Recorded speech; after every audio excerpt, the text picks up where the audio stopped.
اعوذ باللہ من الشیطان الرجیم، بسم اللہ الرحمن الرحیم۔ آج ہم بات کر رہے ہیں انسان کے ساتھ، مسلمان کے ساتھ، نان مسلم کے ساتھ موت کے وقت کیا ہوتا ہے، موت کے بعد کیا ہوتا ہے، اسپیشلی گریو جو قبر کی زندگی ہے، جو طویل زندگی ہے، اس میں کیا ہوتا ہے۔ اکثر اس کے اندر بڑی مس انڈرسٹینڈنگ ہے، نالج کم ہے، اس کو ہم کلیئر کرنے کی کوشش کریں گے۔ جب کسی مسلمان کی فوتگی ہوتی ہے، پہلے ہم اس کو بیان کرتے ہیں جو نیک مسلمان ہے، اس کے بعد جو بدکار مسلمان ہے اس کا، اور یا نان مسلم اس کا تذکرہ ہوگا۔ نیک مسلمان جس نے اللہ تعالیٰ کی احکامات کے مطابق زندگی گزاری ہوتی ہے، جیسے اس کا موت وقت آتا ہے، اس کے اوپر اللہ تعالیٰ کی طرف سے خوبصورت شکل میں خوشبودار فرشتے نازل ہوتے ہیں، اس کو روح کو قبض کرتے ہیں، آسمان میں رب کے پاس لے کے چلے جاتے ہیں، رب ان سے کلام فرماتا ہے، جو بھی کلام فرماتا ہے اس کو دوبارہ اس کی قبر میں بھیج دیا جاتا ہے، اور تب تک اس کی تدفین ہو چکی ہوتی ہے۔ تدفین کا دفن ابھی چل رہا ہوتا ہے، اور لوگ آخری جانے والے لوگوں کے قدموں کی آوازیں آ رہی ہوتی ہیں حدیث کے مطابق، کہ اس کے اوپر اسی قبر کے اندر منکر نکیر آ جاتے ہیں، جو کہ بڑے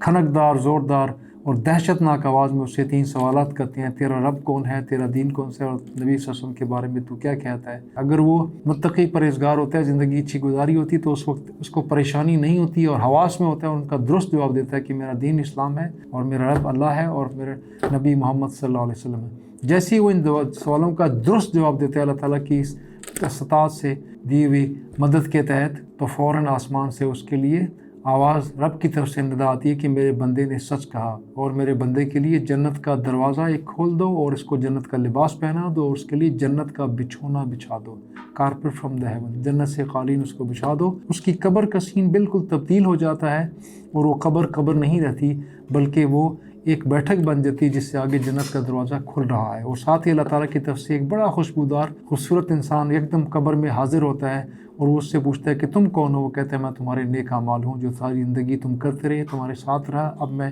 قیامت تک تمہارے ساتھ رہوں گا۔ اور اس طرح اس کا جنت کے نظاروں کا پریلیوڈ پارٹ 1 سٹارٹ ہو جاتا ہے۔ اور یہ ہے قبر کی زندگی ایک نیک متقی پرہیزگار بندے کے لیے۔ اور نبی اکرم صلی اللہ علیہ وسلم کا فرمان ہے کہ جو نیک بندہ ہے اس کی برزخ کی زندگی، قبر کی زندگی 2 سجدوں کے درمیانی وقفے کے جتنی ہوتی ہے، بس دیٹس اٹ۔ لیکن پہلی والی حدیث میں زیادہ تفصیل ہے کہ جیسے ہی اس کے لیے ایسا ہوتا ہے کہ جنت کا دروازہ اس کے لیے کھول دیا جاتا ہے، اور اس کے قبر کا سین تبدیل ہو جاتا ہے، تو وہ خوشی سے کہتا ہے یا رب اقم الساعہ، اے اللہ قیامت کے دن کو قائم کر دے، تاکہ میں اپنے اہل و عیال سے مل لوں، اور تاکہ میں اپنے گھر کو دیکھ لوں۔ کیونکہ اس سے پہلے اللہ تعالیٰ اس کے لیے ایک اور چیز کا بندوبست فرما دیتا ہے، اور وہ کیا ہے کہ اس کو ساتھ ہی 2 گھر دکھائے جاتے ہیں، ایک جہنم میں گھر اور ایک جنت کے اندر گھر، اور اس کو بتایا جاتا ہے کہ تم نے نیکیاں کر کے اس نیکی والے جنت والے گھر کو کمایا ہے، تمہیں مبارک ہو، اور اگر تم ایسے نہ ہوتے، بدکار ہوتے اور نان مسلم ہوتے، مشرک اور کافر ہوتے، تو یہ جو جہنم کا ٹھکانہ تمہارے لیے بنایا گیا تھا اور اب اس میں تم نے نہیں جانا، یہ تمہارے لیے یہ بھی بنا تھا،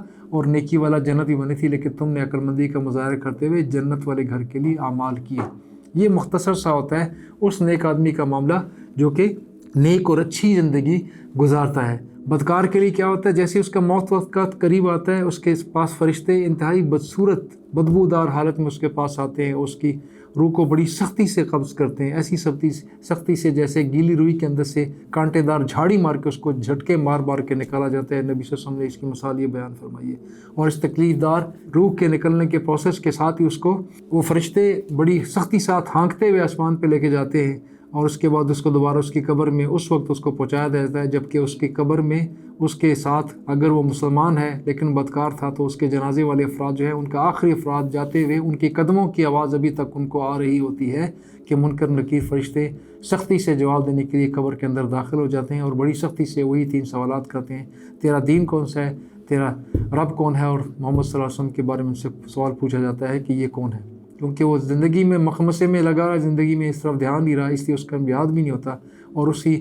یاد دہانی نہ ہونے کی وجہ سے، دھیان نہ ہونے کی وجہ سے وہ غلط جوابات دے گا، اور وہ جواب نہیں دے سکے گا جس کا وہ انتظار کر رہے ہیں، جس کو وہ پاس جواب کہتے ہیں۔ اور یہی معاملہ نان مسلم کے ساتھ ہوتا ہے، اور جیسے ہی ہوتا ہے تو اللہ تعالیٰ کی طرف سے اس مردے کو ایڈریس کیا جاتا ہے، اس کو آواز آتی ہے کہ میرے بندے نے جھوٹ کہا۔ ساتھ ہی اللہ تعالیٰ کی طرف سے اس کے لیے حکم آ جاتا ہے کہ اس کے لیے جہنم کی طرف ایک دروازہ کھول دو، اور اس کو جہنم کا لباس پہنا دو۔ اور جہنم کی طرف ایک دروازہ جیسے ہی کھلتا ہے تو اس کو جہنم کے جو انگارے اور جو اس کا منظر ہوتا ہے، اس کو اسی وقت سے اس کی ہولناکی اس کو فیس کرنا اس کے مقدر ہو چکا ہوتا ہے۔ اور ساتھ ہی ایک بدبودار شخص اس کی قبر میں داخل ہوتا ہے، اس سے پوچھتا ہے تم کہاں سے ٹپک پڑے؟ تو وہ کہتے ہیں میں تمہاری بدعمالیت، تمہاری گناہ ہوں جو ساری عمر تمہارے ساتھ میں رہا اور تم کرتے رہے، آج میں قیامت تک تمہارے ساتھ اسی حالت میں تمہارے ساتھ رہوں گا. یعنی اس کو تنگ کرنے کے لیے ایک اور چیز حاضر ہو جاتی ہے، اور پھر اس کے بعد ایک تیسری چیز حاضر ہوتی ہے، اور وہ کیا ہے کہ اس کو اس کا جنت کا ٹھکانہ بھی دکھا دیا جاتا ہے اور جہنم کا ٹھکانہ بھی دکھا دیا جاتا ہے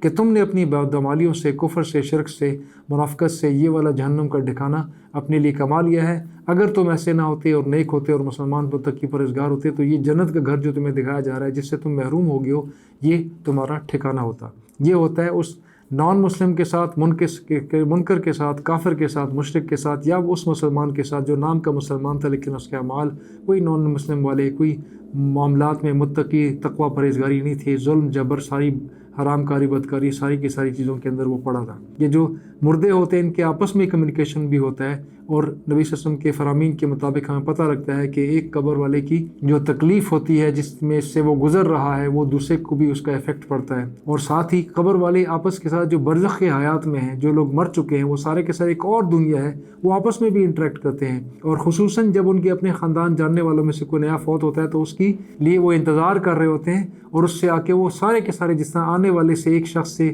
بیٹھے لوگ سارے کے سارے اٹھ کے فوراً اس کے ارد گرد جمع ہو کے ایک جمگٹا بنا کے، ہجوم بنا کے اس سے ملتے ہیں. بالکل ایسا ہی ہوتا ہے، اور سوالوں کی بوچھاڑ سٹارٹ ہو جاتی ہے، اور یہ نیک لوگوں کا، نیک ارواح کا معاملہ ہوتا ہے. اس سے فلاں کا پوچھتے ہیں، فلاں کا پوچھتے ہیں، تو پتہ لگتا ہے وہ فلاں والا بھی فوت ہو چکا ہے. تو وہ کہتے ہیں ادھر سے تو فوت ہو چکا، ہمارے پاس تو نہیں آیا. تو اس سے ان کو پتہ لگ جاتا ہے کہ وہ جنتیوں میں فی الحال شامل نہیں ہے، اور اس کا معاملہ تھوڑا سا مختلف ہے. اور ان لوگوں کا، ان ارواح کا دنیا کے لوگوں کے ساتھ بھی تعلق مستقل قائم ہوتا ہے. اور نبی اکرم صلی اللہ علیہ وسلم کی حدیث کے مطابق جنت کے درجات بلند ہوتے ہیں جب اولاد ان کے لیے اچھی دعائیں کرتی ہے، ان کی مغفرت کے لیے دعائیں کرتی ہے. اور نبی صلی اللہ علیہ وسلم کے فرامین کے مطابق 3 چیزیں مستقل ان کے درجات کو بلند کرتی ہے اور ان کے لیے نور کا اور قبر میں مزید روشنی کا سبب بنتی ہے. اور وہ کیا ہے؟ ایک نیک اولاد، نمبر 2 اس کا صدقہ جاریہ، جو کہ ایسا صدقہ کیا جو کہ جاری ہے، ایسی نیکی ہے جو کہ جاری و ساری چل رہی ہے. اور ایک نفع بخش علم، جو بھی اس نے کسی کو سکھایا، اپنی اولاد کو، اسٹوڈنٹس کو، کسی کو بھی سکھایا، لوگ اس کے اوپر عمل کریں اور آگے چلتا جا رہا ہے،